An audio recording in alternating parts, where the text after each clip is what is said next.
मैं मेरा छोड़े हुआ सांस ही वापिस से ले रहा हूँ, हवा की जगह पे ऑक्सीजन पे मैं कार्बन डाइऑक्साइड खींच रहा हूँ, सर्कुलेट कर रहा है, पागल हो गया। तो हवाई जहाज में बैठ रहा तो वो वहां पे भी बोल रहे हैं कि मास्क लगाओ मास्क लगाओ।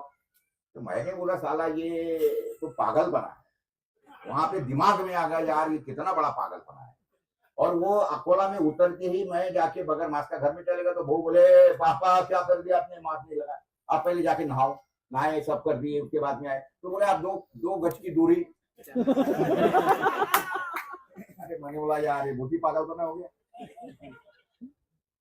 अच्छा नहाया धोया था सर, बोटिया के पास में जाने लगा तो दादाजी के पास में मत जाओ। अरे मैंने बोला ये तो और भी जगह हो गया, मतलब नहाया धोया सब हो गया।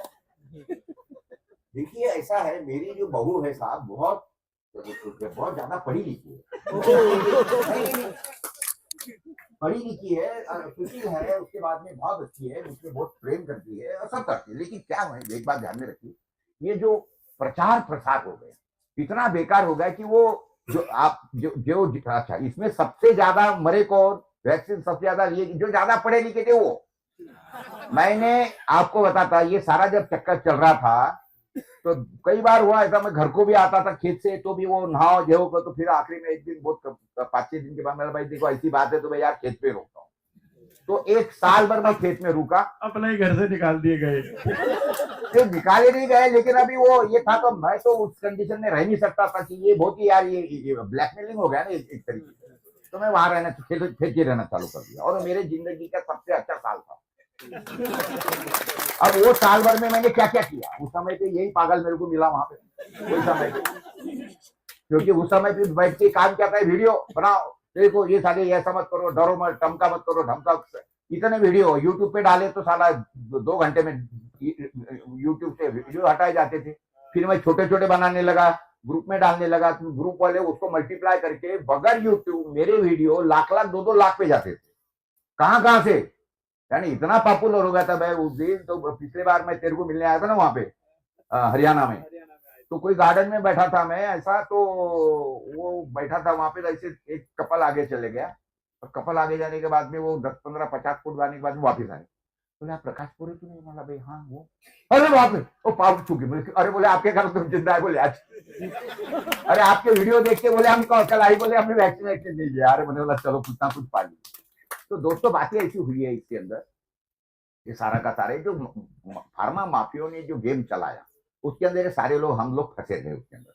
तो बातें ऐसी है कि ये जो फिलहाल में फार्मा माफियों का ये सारा चलाने के लिए, हालांकि ये हुआ क्यों, ये जो 150 साल पुरानी एलोपैथी है ये पूरे विश्व में क्यों छा गई, या पर्टिकुलरली भारत में क्यों छा गई, विश्व पे बोलना गलत है। हालांकि अमेरिका के अंदर मेरी भांजी रहती है, आपको मजाक लगेगा, वो अगर कभी हॉस्पिटल में जाती है ना, तो वो प्रेग्नेंट थी तो वो बोलती थी पेट दर्द का ये कर रहा वो कर रहा, तो लेकिन कभी उसके डॉक्टर ने उसको दवा नहीं दी, एंटीबायोटिक तो बिल्कुल नहीं देते वहां पे। ये हमारी गलतफहमी है कि वहां के लोग बहुत करते, लेकिन वहां भी बिल्कुल नहीं है। और आपको बगैर डॉक्टर के प्रिस्क्रिप्शन की दवा भी नहीं मिल सकती है, और वो प्रिस्क्रिप्शन आपके हाथ में भी नहीं मिलता है, और वो जाके उनके पोर्टल पे डाले जाता है। और वहां जाने के बाद में अगर आपने बोल दिया कि फलाने हॉस्पिटल से बना, डॉक्टर पढ़ करके सर्च करता, अच्छा ये आपको लिख के दिया, वो आपको गोली उतनी ही देगा, ज्यादा नहीं देगा। तो ये इतनी हालत, तो भारत के अंदर ये सारा पागलपन है। तो ये पागलपन भारत के अंदर का इसलिए है, एक बात समझ लो कि इसके पीछे इन्होंने जो है सरकार को साथ में मिला। देखिए आप आदमी बीमार कब गिरेगा, आदमी बीमार कब गिरेगा, जो पेट में कुछ गलत गया तो बीमार गिरेगा ना। 10 कब लगेगी आपको, कुछ पेट में गलत डाल दिए तो 10 लगेगी, या बीमार होते जाएगा। तो देखिए अंग्रेजों ने जाते जाते सिर्फ ज्यादा काम नहीं किए, उन्होंने सिर्फ 3 काम सब भारत को बीमार गिराने के लिए। पहला काम क्या कर दिया उन्होंने, बढ़िया बढ़िया चाय तो दिया, लेकिन दूध वाली चाय, एक काम। दूसरा काम क्या किया उन्होंने, तुम्हारे सादे जो टॉयलेट थे वो निकाल के कमोड दे दिया। ये 2 काम कर दिए। और तीसरा क्या काम कर दिए, जाते जाते भारत के अंदर शक्कर की मिलें लगा दी। ये 3 काम कर दिए सर, आज भारत की हालत आपके सामने। आप मुझे बताइए, दूध की चाय, अंग्रेज कभी बाप जन्म में भी, लंदन के अंदर तो मैं कई बार गया, कई बार। शक्कर मतलब चीनी, चीनी की बात बोलो, शक्कर की मिले यानी चीनी की मिले लगा। तो बातें ऐसी है मित्रों की, एक बात समझिए, अंग्रेज जो है वो कभी मैंने कोई अंग्रेज को नहीं देखा कि दूध पीता है। ये भारत के अंदर ही हम लोग गधे पड़े हैं यहाँ पे कि हम दूध पीता है। मैं आपको दूसरा सवाल करता हूं कि मुझे आप बताइए, याद करके बताइए, ऐसा कौन सा प्राणी है कि जो खुद के माँ का छोड़ के दूसरे के माँ का भी दूध पीता है? यही प्राणी है, यही प्राणी है। हाँ, ये सारे जो बैठे हैं ना हम लोग, हम ये मनुष्य मूर्ख प्राणी है, हम तो जो दूसरे की माँ का भी दूध पीते हैं। देखिए, जो भी दूध भगवान ने बनाया है वो उसके बच्चे के लिए बनाया।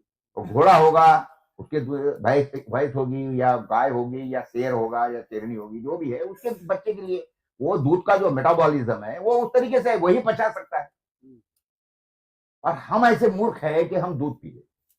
अब मुझे बताइए, दूध के लिए या लिक्विड के लिए हमारे यहाँ अलग थैली है और खाने के लिए अलग थैली, ऐसा है?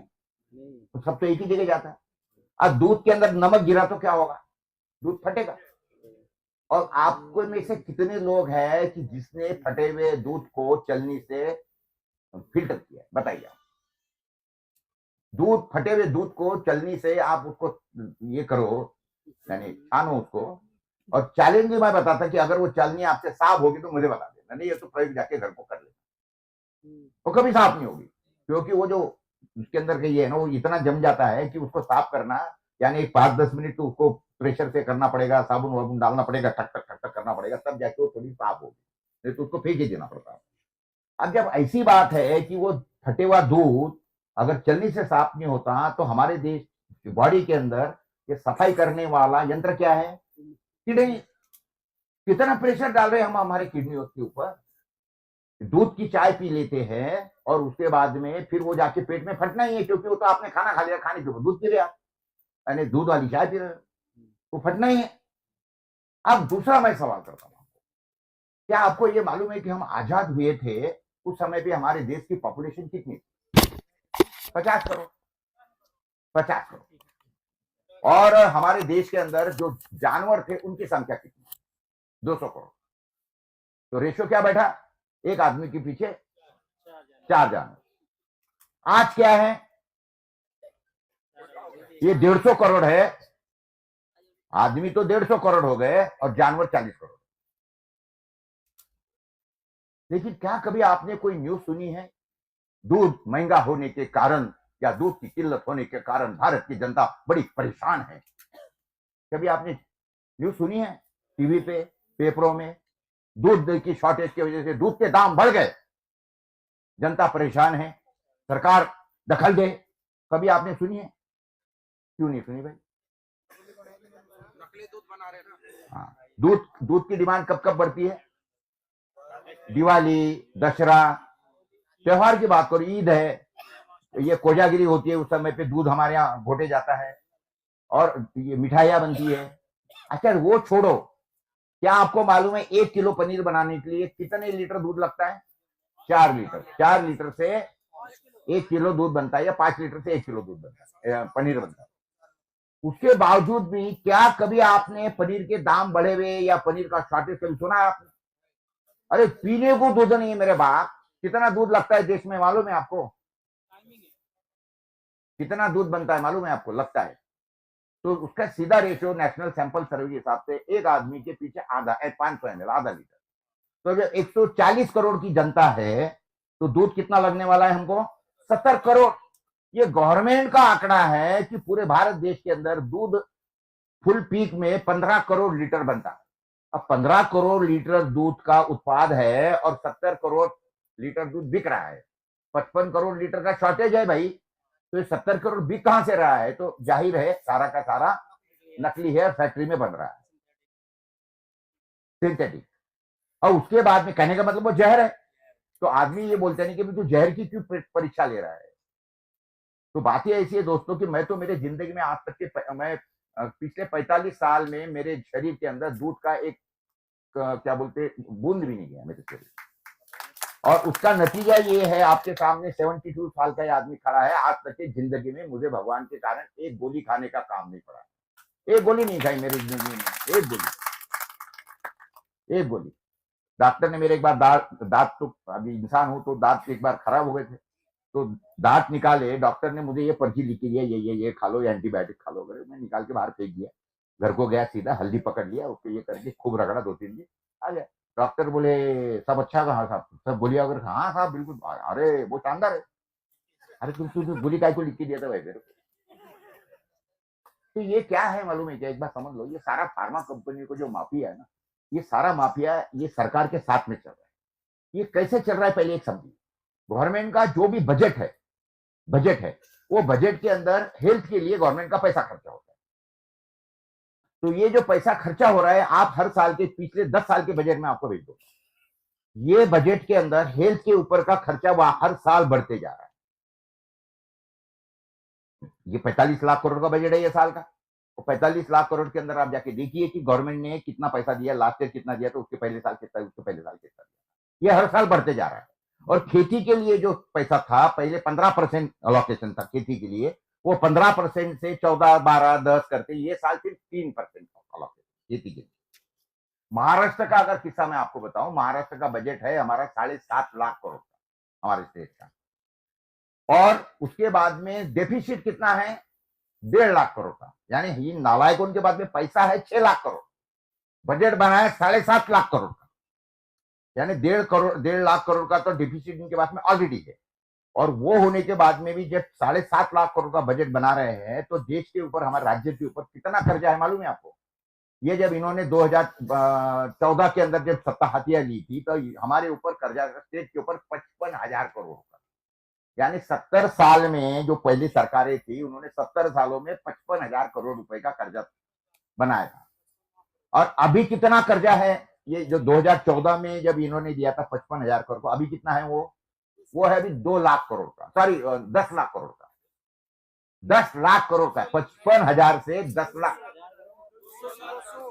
नहीं, ये तो राज्य देश का है, वो देश की बात बोल रहे हैं। मैं आपको महाराष्ट्र की बात बता रहा हूँ, मैं आपको स्टेट महाराष्ट्र में आता हूँ ना, कंट्री के ऊपर भी आता हूँ, भारत के ऊपर भी। तो हमारे राज्य के ऊपर अभी 10 लाख करोड़ का कर्जा है, 10 लाख करोड़। बात ही ऐसी है कि ये लोग बोलते हैं कि पैसा नहीं है हमारे पास में। पैसा तेरे पास भी नहीं है तो मुझे बताइए, अगर आपके जेब में पैसा नहीं है, और आपके घर में, आपके बैग के अंदर 4-5 पैंटें पड़ी है, और वार्डरोब में और 8-10 पैंटें पड़ी है, तो क्या आप और जाके 5-10 पैंट खरीदोगे क्या? पैसे ही नहीं है जेब में, क्रेडिट कार्ड में पैसा नहीं खरीदेंगे आप। अब तुम्हारे पास में पैसे नहीं है तो तुम ये रोड क्यों बना रहे हो भाई? हमारे यहाँ अभी ये एक रोड बनी है समृद्धि महामार्ग, तो वो बनी तो है बीओटी बेसिस के ऊपर, बिल्ड ऑपरेट एंड ट्रांसफर। तो पैसा तो आपने बैंकों से लिया है, और वो कॉन्ट्रैक्टर लोगों ने ही बांधा है, वो बांध रहे हैं और टोल से पैसा वसूल कर रहे हैं। गवर्नमेंट को पैसा लगना नहीं है, बावजूद उसके इनका टोटल खर्चा, वो रोड के ऊपर का 700 किलोमीटर के ऊपर का खर्चा है 75,000 करोड़ रुपया पर किलोमीटर, 110 करोड़ रुपए का खर्चा, 110 करोड़ पर किलोमीटर।